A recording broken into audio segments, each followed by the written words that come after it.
সামনেই যেহেতু পবিত্র রমজান মাস, তাই রমজানের পূর্ব প্রস্তুতিমূলক একটি ভিডিও আজ আপনাদের সাথে শেয়ার করছি। ভিডিওটি শেষ পর্যন্ত দেখার জন্য অনুরোধ রইল। আশা করি আপনাদের কাজে আসবে। তো চলুন শুরু করা যাক।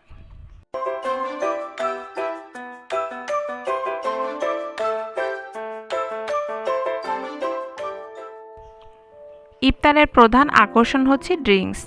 তো চলুন ঘরেই কিভাবে স্বাস্থ্যসম্মত ড্রিঙ্কস পাউডার অর্থাৎ ট্যাং পাউডারটা তৈরি করা যায় সেটাই দেখে নেই। ব্লেন্ডারের জারে দিয়ে দিচ্ছি হাফ কাপ পরিমাণ চিনি। চিনিটাকে খুব ভালোভাবে গুঁড়া করে নিতে হবে। এ কাজটা আপনারা শিলপাটাতেও করে নিতে পারেন।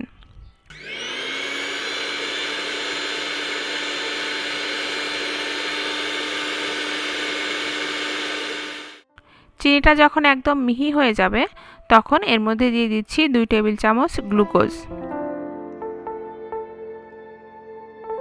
1 চা চামচ সাইট্রিক অ্যাসিড, হাফ চা চামচ লবণ, হাফ চা চামচ ম্যাঙ্গো এসেন্স, আপনারা এখানে যে কোনো এসেন্সই ইউজ করতে পারেন, এবং 1/4 চা চামচ ফুড কালার। কালারটা অপশনাল, চাইলে বাদ দিতে পারেন, তবে দিলে অবশ্যই ভালো ব্র্যান্ডেরটাই ইউজ করতে হবে, না হলে রঙের বাজে গন্ধ করতে পারে। ভালোভাবে ব্লেন্ড করার পরেই তৈরি হয়ে যাবে হোমমেড ট্যাং পাউডার। এটাকে একটা এয়ারটাইট বক্সে রেখে সারা মাস সংরক্ষণ করতে পারেন।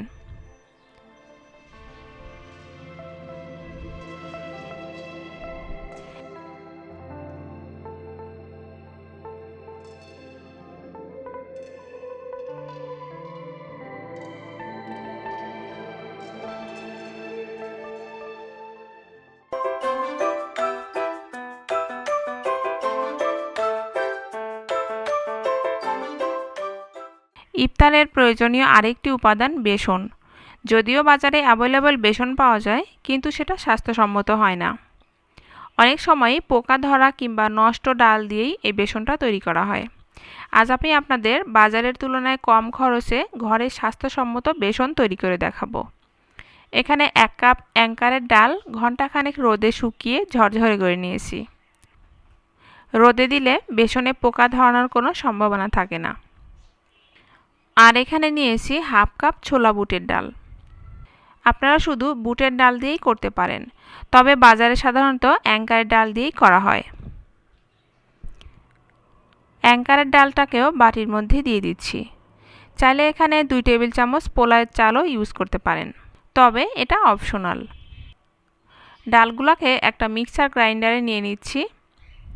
আপনারা যে কোনো ব্র্যান্ডের ব্লেন্ডারেই করতে পারেন, তবে মোটরের ধারণ ক্ষমতা অন্তত 750 ওয়াট হতে হবে। ব্লেন্ডার কিংবা গ্রাইন্ডার কোনোটাই না থাকলে বাজারে হলুদ মরিচ গুঁড়া করার মেশিনেও করে নিতে পারেন। এবার খুব ভালোভাবে ব্লেন্ড করে নিতে হবে।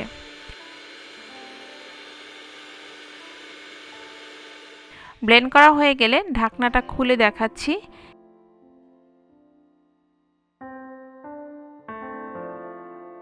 একদম মিহি পাউডার। এখন এগুলাকে চেলে দেখাচ্ছি।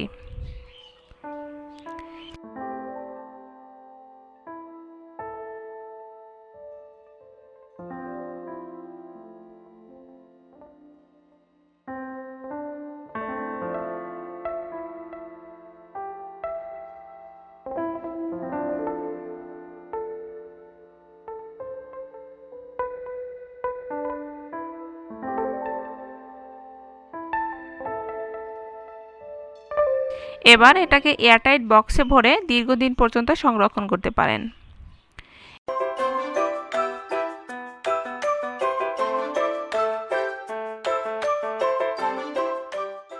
এখানে কিছু রসুনের খোসা ছাড়িয়ে নিয়েছি, এগুলাকে ব্লেন্ডারে জারে নিয়ে নিচ্ছি। ঢাকনাটা লাগিয়ে একদম মিহি করে পেস্ট করে নিতে হবে।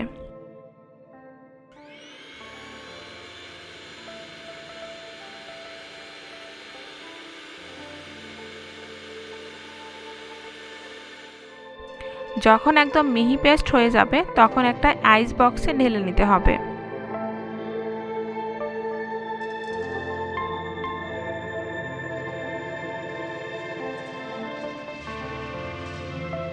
একটু ট্যাপ করে নিতে হবে যেন ভেতরে কোনো ফাঁকা থাকলে সেটা পূরণ হয়ে যায়।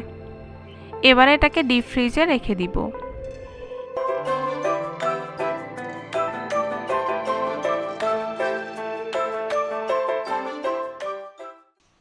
কিছু আদা খোসা ছাড়িয়ে পরিষ্কার করে ধুয়ে ছোট টুকরো করে কেটে নিয়েছি। এগুলোকেও একইভাবে ব্লেন্ড করে নিতে হবে।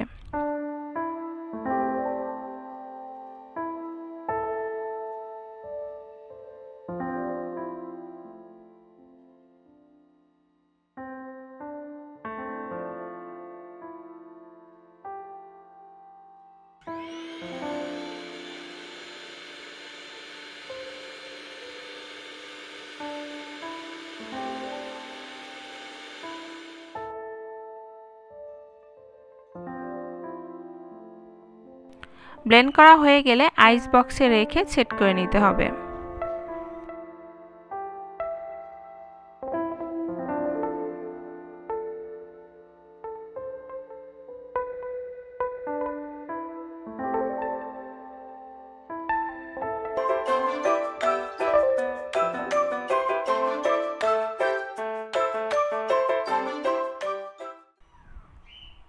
ফ্রেশ কিছু পাকা টমেটো ধুয়ে পানিটা ঝরিয়ে নিয়েছি। এর বোটার অংশটা ফেলে ছোট টুকরো করে কেটে নিতে হবে।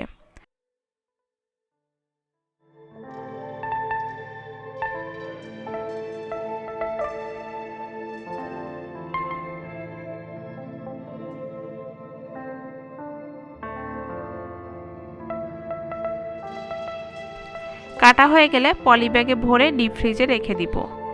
এটাও কিন্তু রমজান মাসে অনেক কাজে আসে। ফ্রিজ থেকে বের করে সরাসরি রান্না করা যাবে।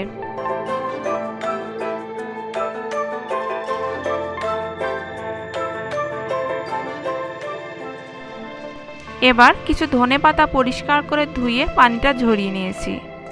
পাতাগুলোকে যতটা সম্ভব কুচি করে কেটে নিতে হবে।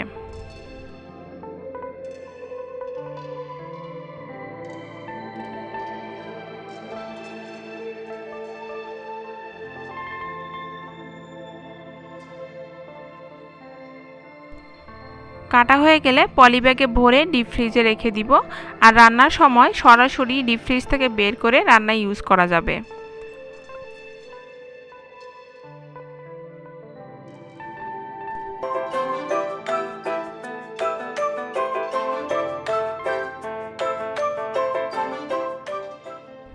সবশেষে কিছু কাঁচামরিচ পরিষ্কার করে ধুয়ে পানিটা ঝরিয়ে নিয়েছি। প্রথমে এর বোটাটাকে বেছে নিতে হবে। এবার যতটা সম্ভব কুচি করে কেটে নিচ্ছি।